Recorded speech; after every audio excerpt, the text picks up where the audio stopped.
G'day guys, Stu from Plan Manage Assist here. Today I've got Karlie here from Scope. Karlie, how you going? I'm good, thanks, Stu. Hi everyone. It's nice to be here today with Stu. I'm looking forward to chatting. Absolutely. Scope do a lot of different things, but Karlie, you and I, we do talk quite a bit about one particular thing, and that's more around the employment space. 100%. And I wanted to really bring you in and talk to this about this because I know that there are going to be both providers, participants, their families, when it comes to employment for participants. So this is less about support workers themselves and more about the participants who want to get into work. And I'm looking then about the opportunities that I've seen that are being produced by other organizations where a participant might end up being left behind, I guess, or ignored, forgotten. It might be that they're put in a role that's not engaging or not meaningful. So, I mean, you might have seen situations where you've had to then come in and sort of rectify that and sort of work with participants and their families or even with employers. What does that look like for you on your side of things? Well, honestly, it can be a little disheartening sometimes because as wonderful it is that employers are giving our participants or the clients out there the opportunity for employment, but it's disheartening when they already assume their limitations and they don't want to give them the opportunity to actually prove themselves. Yeah. So it's quite common for employers to think, okay, this person's got a limitation. I'll give them a basic job, give them something to, I guess, fill a bit of a sense of identity, but then not help pursue it any further. Yeah. So we've had to come in, explain to the employer, this person is capable of doing this, this, and this, and then you just need to give them a chance. And if they do struggle with it, fine, then that's indication that's maybe not a task appropriate for them, but at least give them the opportunity to do that. And that's exactly right. It's about the idea of not just doing a token hire. It's not about just hiring someone with a disability to tick a box, take some stock photos with them, put them on your website and go, we're inclusive. If you're not giving that participant a meaningful position or a position where they have the opportunity to grow in a career, I mean, in a sense, it doesn't necessarily have to just be a job. It could be a potential for a career. If we're not giving them those opportunities, then we're not really being inclusive. We're just being tokenistic and ticking boxes. 100%. We've had many clients get warehouse jobs, which is fantastic. You know, that could be... If that's what they want. Exactly. You know, they might want to start off with the labeling, the pick, packaging, and the sorting. But then after a year or two or even 3 years, who knows, maybe they're ready to progress. But employers sometimes don't see that and they just assume, okay, this is the tunnel, this is the only vision we have for them, that's where they're going. But the candidate should always be given the opportunity, hey, go to TAFE, maybe get your forklift license, how about try upskilling yourself. It might take the candidate a bit more longer or the client a bit more longer, but that's okay. Let's strategize towards that goal instead of, again, pigeonholing them and make the assumption, oh, wait, they can't go anywhere, but I'm doing something good. Yeah, it's much like any other employee. It's not even necessarily a disability-specific thing, but the idea of a workplace modification, for those that aren't necessarily familiar, a workplace modification can really be almost anything designed to support a participant in that role.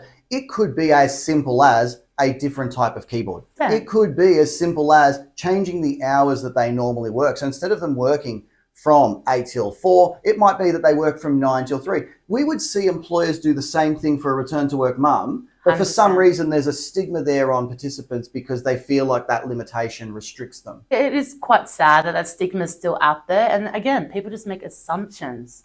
But everyone is different. Everyone is unique in their own way. And that's where DES services such as ours step in sometimes because we communicate, we advocate with the employer what our client wants, what they're struggling with. ADM might be too much of an early start. We'll negotiate 9 or 10 o'clock instead. So it all comes down to the person. And like you said, parents, single parents even, they might have to finish work at 3 o'clock and leave early. So it's just accommodating to everyone's needs, not specifically those that might have more obvious barriers. Exactly. And look, I know that we are talking about a lot about the inclusivity and about that making a modification to suit the participant, but also from the employer side of things. And just to sort of change the script a little there, the idea that an employer then turns around and says, well, I can't afford to make those modifications because I'll lose out on productivity. I would actually argue that maybe potentially it might be that you're being a little bit short-sighted there. And it's not so much that you need to be constantly give, it needs to be a level of compromise. And I guess the main thing, Karlie, is that if we as employers of participants or as employers of people with a disability, is that we do still want to see a return on investment. We do still want to see work output matching what we would get from another employee. I definitely agree with that, but just to add on top of that, when you train your staff to do a job or do something more efficiently, you are getting that return. And that's So if you're expanding the opportunities, you're expanding the responsibilities, you're actually putting the time into training your staff, things will be more productive, things will be more efficient, you will get that win-win at the end. And that's right. And that modification that might be in place is designed to then increase that return on investment. 100%. That change of that keyboard or that change of that particular piece of technology allows that participant to produce at the same level as a person that's coming in off the street. So, and that again, that's not an expense that needs to come from the business. I know that DES providers have a wealth of opportunities in front of them where they can fund things to provide those supports. They have, and I'm going to steal sort of Karlie's thunder here because of all the wonderful things that DES can do. But Karlie, give us some examples of ideas or times where maybe the DES provider scope or a DES provider has stepped in to provide that physical, let's start with physical modifications because they're the most obvious for employers, a physical modification that can be made to support a participant. So we had a beautiful client that always wanted to do admin. And she did have some mobility limitations, so typing for her was quite difficult.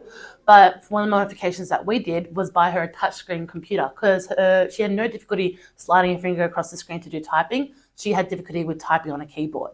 So that's a modification that DES could step in to accommodate to the employer. So it was just changing the resource, and then after that, efficiency was perfect. So who paid for the touchscreen computer? It can vary. The company can pay for it. The employer can pay for it. It can go 50-50, but DES can supply things like that as well. I guess it's just within the company's means. So realistically, it means that it's not always going to fall to the employer. There is an opportunity for some funding to be available for those modifications. 100%. Centrelink has provided support to DES providers if they do have the means to do it, can supply that technology. At the end of the day, a disability employment service, I should have probably said that before saying DES, but a DES service is there to support the person to maintain the job and keep us on long-term employment. Exactly. And the idea is that this is not specifically just a disability employment service or a DES Centrelink thing. No. When it comes to the NDIS, there is also finding and keeping a job. And yes. There is access to low-cost AT. 100%. And so we have other options that are not necessarily for people that are going to go through the DES system. They might just be a participant on the NDIS. And they can use funding keeping job to get help to access employment. And NDIS also does provide funding sometimes to purchase the resources to make that happen as well. Exactly. Now, if you're a participant that's out there, Karlie, you're wanting to get a job, you're sitting there at home, you're thinking, you know what, I really want to get out of the house. I want to make some new friends. I want to maybe earn a little bit of money, which is probably what they really want. Like, not that you might say that might just be what you really want. And that's fine. We all want that. So there's nothing wrong with that. And so I'm thinking to myself, I would like to get a job, but I don't know where to start. I don't know how to access those job markets. And even when I do, I don't know how to get it across that I might have some additional needs. So then how do I go about doing that? How do I find those supports, even if I'm not necessarily with Centrelink? I might be an NDIS participant who's not going to have that sort of provider. Where would I go? Do you find out where you can get supports? Yeah, absolutely. To find out where you can get supports in finding and then keeping the job. Well, it depends what stage of life you're in. So if there's a lot of school kids out there that are just graduating from school wanting that help too. A lot of career advisors, counsellors, there's a lot of independent companies out there. PCYC are a wonderful support as well, and that's a free service. Youth centres as well, particularly Marrickville Youth Centre, I've worked with a fair bit. When unfortunately they haven't had the funding or eligible, I've reached out to them and they have a lot of free courses and opportunities available to someone to help them get employment. So there's a lot of opportunities out there. Even social media, if you go on group pages and share your story, you don't have to disclose any personal information, but be like, hey everyone, eager to get money. No, you can say, I'm eager to get a job. Would anyone know anyone that might be able to help me? Or you can still reach out to NDIS providers like ourselves. I know I've helped many people myself linked to other services. So if you know an NDIS provider or you've heard of one, you can always go through them as well. Exactly. There are a lot of great providers out there that do the finding and keeping a job service. There is also the SLES service as well, which we could probably do a whole other episode on. But for those that are looking at finding or keeping a job, or if they're looking at going via the DES system, depending on what your condition is and what you'd like to do, the best thing to do is to potentially reach out to myself, Plan Manage Assist, or you can reach out to Karlie. Karlie, how would people reach out to you, whether they be support coordinators, participants, family? How do they contact Scope and how do they contact you?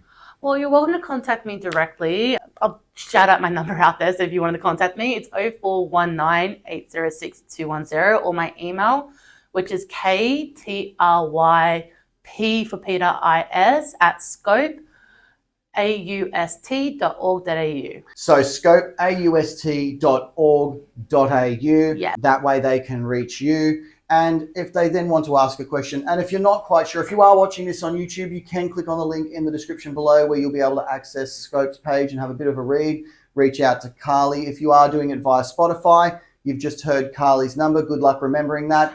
But if you're not sure, just go onto the Google and search up Karlie and search up Scope.